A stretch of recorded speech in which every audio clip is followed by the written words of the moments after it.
Hey everybody, it's Mr. Swank and it's time for another Chemistry 1 lesson. Today is Tuesday, May 26th. I hope you all had a fantastic 3-day weekend. And we're going to start with a joke, because that's what everybody needs to start the week, right? You know, I have to give thanks to whoever made up the word plethora. It means a lot. It's because plethora literally means a lot. Do you get it?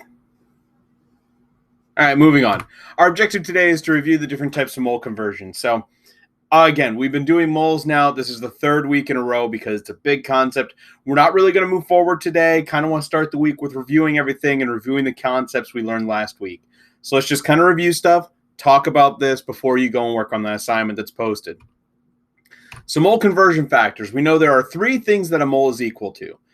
Amount. When it comes to amount, this is what a mole is defined as, because 1 mole is a number of particles, specifically 6.02 times 10 to the 23rd particles, or 602 extillion, okay? It's a lot of particles, but that's what a mole is defined as. And we use that as a method to kind of, better quantify pieces of matter in terms of particles, because we can't count individual particles. But if we get a large group of them together and call it a mole, well, then we can count moles and better identify that. The problem is we can't count particles. So from there, we use mass, okay? And every substance has what's called a molar mass, and it is the mass of 1 mole of any substance, okay? And you get that from the periodic table. All you do is take the atomic mass, put grams at the end, that's the molar mass of the substance. If it's made of more than 1 atom, element, whatever, make sure you add everything up that's there. Okay, we've been over that. We did a lot of that last week.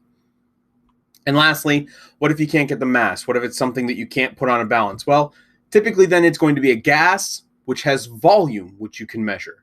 And for any gaseous substance at STP, standard temperature and pressure, 1 mole is equal to 22.4 liters.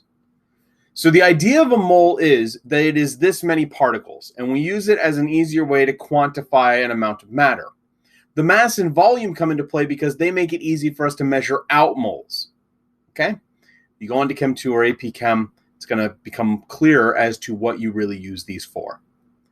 All right, guys, that's it. That's just a simple review today. Make sure to do that assignment that's been posted. If you have any questions, Google Classroom, email me, however you want. But I hope you all have a fantastic day, and I will see you all tomorrow.